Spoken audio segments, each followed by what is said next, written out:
Ladies, I'll be the first to admit it. I used to think I was doing everything right. Picture it. Me, every morning, sitting at the kitchen counter with my pastel pink smoothie, packed with collagen powder, flax seeds, a splash of almond milk, and just a dash of smugness. I even had one of those fancy bamboo straws. I thought I was glowing from the inside out. My hairdresser even said my skin looked dewy once. That compliment carried me for weeks. But then, something started to feel off. My knees began making a noise I can only describe as gravel in a blender every time I stood up. My joints were stiff, not spry, and even though I was doing my best to stay healthy, I didn't feel vibrant. I felt puffy, achy, and if I'm being honest, a little bit disappointed. I did what any self-respecting woman with a Wi-Fi connection does when her body starts acting like it belongs to a retired scarecrow. I Googled hard. And wouldn't you know it? Buried beneath all the wellness hype was something shocking. That collagen powder I swore by might have been doing more harm than good. Let me explain. Collagen, in theory, sounds like a miracle. It's the protein that keeps our skin firm, our joints cushioned, and our hair lush. But here's the kicker. Not all collagen supplements are created equal. Many of them, especially the cheaper or trendier brands, contain collagen peptides that aren't even bioavailable, meaning your body can't actually absorb or use them properly. Even worse, a lot of them are loaded with sweeteners, artificial flavors, preservatives, and gums. Things that can cause bloating, inflammation, and yes, even speed up aging. That peach mango glow blend I was so proud of. Turns out it had more sugar than a jelly donut. No wonder my energy was crashing every afternoon. And then my doctor said something that stopped me cold. He said, collagen can be helpful, but only if your body has the right tools to build it. Tools like vitamin C, zinc, protein from real food, not just a scoop of dusty powder in a smoothie. Phew. Now, I'm not saying collagen is the devil, but I am saying that we've been sold a simplified version of the truth. Real skin support doesn't come from trendy tubs. It comes from a combination of what you eat, how you move, and how you rest. These days, I get my collagen the old school way. Bone broth, leafy greens, citrus fruits. And wouldn't you know it, my knees have quieted down. Not a creak in days? Morale of the story? Just because it's pink and comes in a pretty jar doesn't mean it's helping you. In fact, if you're not careful, it could be aging you from the inside out. Stick with me because in the next chapter, I'll tell you about the beauty vitamin that wrecked my skin and gave me a breakout at 63. Yes, really. Now let me take you back to last spring. I was feeling inspired, fresh off watching a health documentary and with a brand new gym membership in my purse. I thought, this is it, my glow-up era. And naturally, like anyone trying to glow, I reached for the one thing every article swore by: biotin. You've heard of it, right? Supports healthy hair, skin, and nails, they all say. And let's be honest, who doesn't want that? So I bought a bottle, then another. Before I knew it, I was taking 10,000 mcg every morning, without blinking. I even recommended it to my bridge group, like I was some kind of beauty guru. Well, about a month in, I started getting these small, stubborn bumps on my chin and jawline. They weren't quite pimples, more like tiny clogged pores. I thought maybe it was the humidity, or maybe my skin was detoxing. That's a thing, right? Spoiler alert, it was not detox, it was biotin overload. When I brought it up at my annual checkup, my dermatologist didn't even flinch. She said, You're not the first to walk in here with a supplement-induced breakout. Biotin is a big one.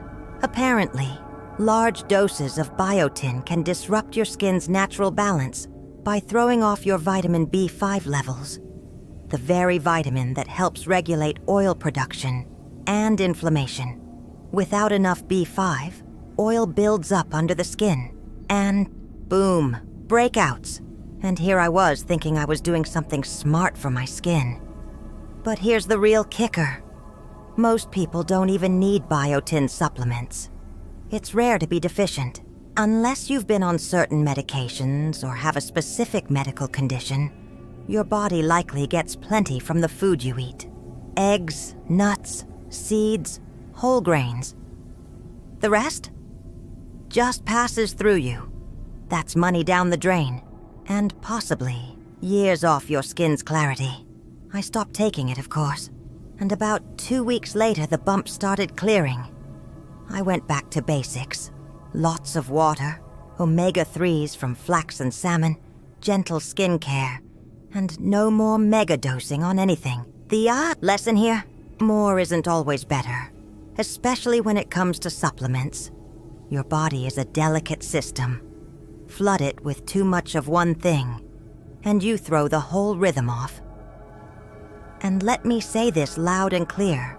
If you're in your 50s, 60s, or beyond and still breaking out, check your supplements before blaming your face cream. Up next, we're diving into something even trickier. The supplement that claims to fight fatigue, but actually made me feel older, crankier, and slightly unhinged. If you're taking B12 without reading the label, honey, you need to hear this. Now, if biotin was a shock, buckle up, because what I'm about to tell you next had me questioning everything I thought I knew about energy, mood, and that midday slump we all wrestle with. It's called vitamin B12. The one every magazine says will give you energy, boost your metabolism, sharpen your mind, and basically turn you into Wonder Woman in a pantsuit. So, of course, when I started feeling sluggish last winter, I figured B12 was the answer. I grabbed the high-dose sublingual drops from the health store, the bright red liquid that tastes like cherry cough syrup. I thought, perfect, this will pep me right up.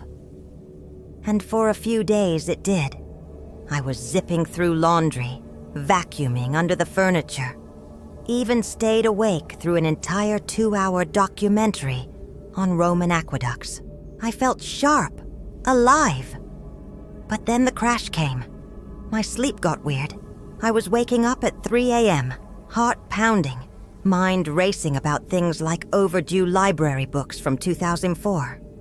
I was irritable, snapping at my poor husband just for breathing too loud.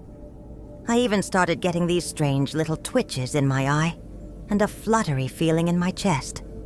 At first, I thought it was anxiety or caffeine, but I wasn't doing anything differently except the B12 drops. Back to the doctor I went, and after a few blood tests, she told me something that made my jaw drop. My B12 levels were off the charts. Not a little high. I mean, sky high. Turns out excessive B12, especially in supplement form, can actually trigger nervous system overstimulation. In some people, it raises blood pressure, interferes with sleep, and yes, worsens anxiety. And here's the wild part. Unless you're genuinely deficient, most of that extra B12 doesn't even get absorbed. Your body takes what it needs and dumps the rest. But not without side effects if the dose is too high or sustained over time. So instead of aging backward like a wellness influencer, I was aging faster, running on nervous energy, sleeping terribly, and looking more worn out by the week. Not the glow-up I imagined. Now, I get my B12 checked once a year. If I need a boost, I go for food first. Fortified cereals, nutritional yeast, or a sensible multivitamin with a normal dose, not a mega shot. And always, always under a doctor's supervision. It's a simple truth no one seems to say out loud. More energy on the bottle doesn't always mean more energy in real life. And if your energy feels fake, jittery, or leaves you crashing hard, it might not be age. It might be a supplement turning your own body against you. Next up, I'm going to tell you about a little white capsule I took for years. Everyone swore it would help my joints. But what it did to my skin, downright betrayal. Let me tell you something that still makes me wince when I think about it.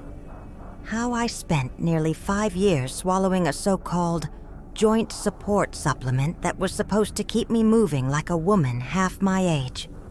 Only to find out it may have been making my skin look twice my age.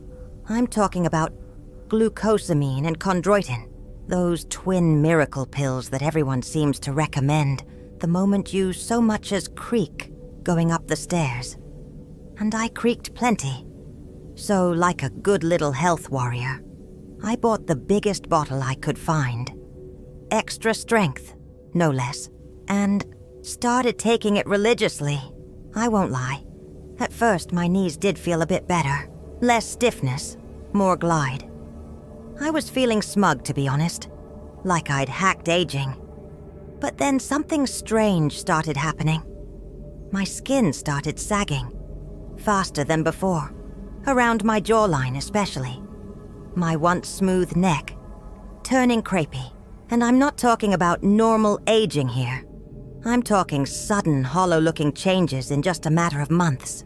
I even started getting weird puffiness under my eyes that no amount of concealer could hide. Now I assumed it was just life doing its thing. Gravity, menopause, the usual suspects. But when I went in for my annual checkup, my doctor, a sharp, no-nonsense woman who doesn't sugarcoat, took one look at my supplements and raised an eyebrow. "Still on glucosamine?" she asked. I nodded. "For the joints." And that's when she hit me with it. There's growing evidence that long-term glucosamine use may increase insulin resistance in some people. That means it could affect your blood sugar and, indirectly, speed up something called glycation, a process that breaks down collagen and elastin in the skin. I blinked. Wait, so you're saying my joint pills might be hurting my skin? She nodded. In some people, yes. Especially postmenopausal women. The body becomes more sensitive to changes in glucose and inflammation. The very thing you're taking for inflammation might be creating subtle inflammation somewhere else. I went home, looked in the mirror, and saw it differently.